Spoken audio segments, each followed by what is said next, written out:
அன்பு நெஞ்சங்களே, இறைவன் நமக்கு தந்த புதிய நாளிலே இறைவனுக்கு நன்றி கூறி இறை வார்த்தையால் நம் வாழ்வை பயனுள்ளதாக மாற்றுவோம். இறைவன் நம் அனைவரை நிறைவாக ஆசீர்வதித்து பாதுகாத்து வழிநடத்துவாராக. இன்றைய நற்செய்தி வாச சிந்தனை, தீயாவி பிடித்த சிறுவன் குணமாதல். மத்தேயு நற்செய்தி நூல் பிரிவு 17, இறை சொற்றொடர்கள் 14 முதல் 20 முடிய. இதன் விளக்கம் அறிவோம்.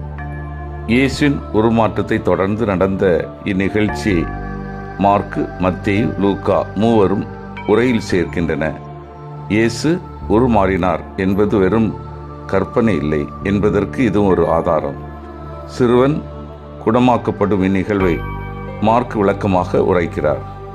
சிறுவனின் தந்தையிலும் சுற்றியிருந்த மக்களிலும் என் சீடர்களிலும் கூட இருந்த நம்பிக்கையின்மையை நிகழ்வின் மையமாக காட்டுகிறார் மத்தேயு. இயேசுவையே முதலில் நாட முயன்றதாகும், அவர் இல்லாதபோது அவருடைய சீடரை நாடியதாகும், சீடர்களால் குருவை போல குணமாக்க முடியவில்லை என்பது போன்ற ஒரு முறையீட்டை சிறுவனின் தந்தையிடமிருந்து கேட்கிறார் இயேசு. சிறுவன் குணமடையாத காரணம் அவர் நம்பிக்கையின்மையுமே என்று தந்தையிடம் திருப்பி காட்டுவார் இயேசு. நம்பிக்கையற்ற சீரழிந்த தலைமுறை கடவுளை நம்பி பணியாது வல்ல செயல்களை தன்னல நிறைவுக்காக தேடும் என்பார். ஆனால் சீடர்களிடம் அவர்தம் குறை நம்பிக்கையை தனியே எடுத்து காட்டுவார். கடுகளவு நம்பிக்கை இருந்தால் அவர்கள் மலைகளையும் பெயர்க்க முடியும் என்பார். தீமையின் கோரம் நம்பிக்கையின் வலிமையையும் சோதிக்கும்.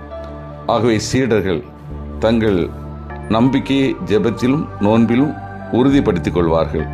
மலையையும் பெயர்க்கும் கடுகளவு விசுவாசம் என சொல்லும் கருத்தும் ஆதித்திரு அவை மிகவும் கவர்ந்தது.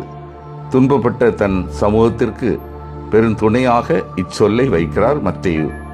ஜெபித்து நோன்பிருந்து அருள் பெறுவது யூத மரபு.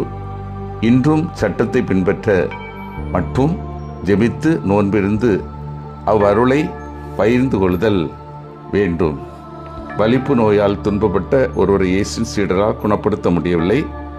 இயேசுவிடம் அவரை கொண்டு வர இயேசு பேயை கடிந்து கொண்டு அவரை குணமாக்கினார்.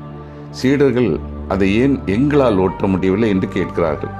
உங்கள் நம்பிக்கை குறைவுதான் காரணம் என்கிறார் இயேசு. ஆங்கிலத்தில் ஃபெய்த், ட்ரஸ்ட் என்ற 2 வார்த்தைகள் உள்ளன.